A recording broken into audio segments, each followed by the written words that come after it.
High বন্ধুরা, আসসালামু আলাইকুম। অবশ্যই আপনারা সবাই ভালো আছেন। আজ একটি নতুন বিষয় নিয়ে এসেছি যে যাদের ডায়াবেটিক্স রুগীরা সকালের নাস্তায় যা যা খাবেন। আপনি যদি ডায়াবেটিক্স রুগী হয়ে থাকেন সেক্ষেত্রে আপনি সকালের নাস্তায় যদি কিছু যেগুলো খাবার খেলে আপনি একটু সুস্থ থাকতে পারেন সেগুলো খাবারগুলো নিয়েই আলোচনা করব আজকের বিষয়। তো তার আগে শুরু করার আগে একটা কথা বলবো যে যারা নতুন আছেন তারা অবশ্যই আমাদের চ্যানেলটিতে সাবস্ক্রাইব করে রাখবেন, যাতে পরবর্তী ভিডিওগুলো আপনি পাইতে পারেন এবং দেখতে পারেন, এবং আমাদের ভিডিওগুলো সব দেখার চেষ্টা করবেন। এবং যদি আপনার কোনো প্রশ্ন থেকে থাকে আপনাদের কারো, তাহলে আমাদেরকে মেসেজ করুন। সরাসরি মেসেজ করার জন্য আমাদের ভিডিও ডিসক্রিপশন বক্সে বা চ্যানেলের ডিসক্রিপশন বক্সে আমাদের ফেসবুক পেজের লিঙ্কটি পাবেন, সেখান থেকে সরাসরি মেসেজ করুন। তো চলুন শুরু করি। আজকের বিষয় হচ্ছে ডায়াবেটিক্স রোগীরা সকালের নাস্তায় যা খাবেন।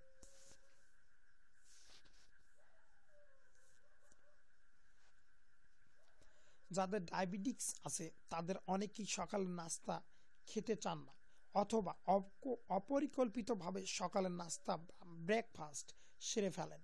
বিশেষজ্ঞদের অভিমত হচ্ছে যদি আপনার ব্লাড সুগার হাই থাকে তাহলে সকালের নাস্তা পরিহার করা ঠিক নয়। গবেষণায় দেখা যায় ব্রেকফাস্ট পরিহার করলে ডায়াবেটিক্স রোগীদের শরীরের ওজন বেড়ে যেতে পারে এবং পাশাপাশি ইনসুলিনও রেজিস্ট্যান্স হতে পারে। গবেষণায় এটাও দেখা যায় যে ব্রেকফাস্ট ইটার্সদের লাঞ্চ ডিনারে ফ্যাট ও হাই ক্যালোরি ডায়েট আহার করলেও বেটার রেজিস্ট্যান্স হয়।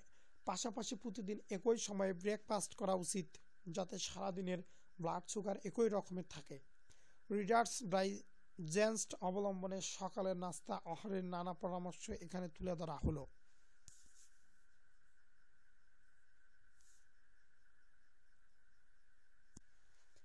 সকালের নাস্তায় রাখতে হবে স্বাস্থ্যসম্মত কার্বোহাইড্রেট, যেমন ওটমিল, সিরিয়াল, ব্রেড ইত্যাদি।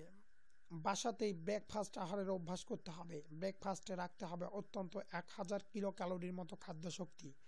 খাবার তালিকায় রাখতে পারেন শর্করা, fat, cheese, sausage, muffin, oatmeal, fat free milk ইত্যাদি। হোল গ্রেইন সিরিয়াল, আধা কাপ ফ্রেশ ফ্রুট যেমন স্ট্রবেরি, ব্লু বেরি ইত্যাদি। খাদ্য তালিকায় রাখতে পারেন সিরিয়াল ও ইয়োগর্ট। সাধারণ কর্নফ্লেক্স এর চেয়ে অমিটল ডায়াবেটিক্স রোগীদের জন্য ভালো। যারা অটমিল আহার করেন তাদের টাইপ 2 ডায়াবেটিসে আক্রান্ত হওয়ার ঝুঁকি 39% কম। ব্রেকফাস্টে রাখতে পারেন লো ফ্যাট মিল্ক অথবা সুগার ফ্রি ইয়োগর্ট। অরেঞ্জ জুস না খেয়ে ফ্রেশ অরেঞ্জ খাওয়া ভালো। চা কফি পানের সময় চিনি পরিহার করুন এবং সিনামন যোগ করতে পারেন।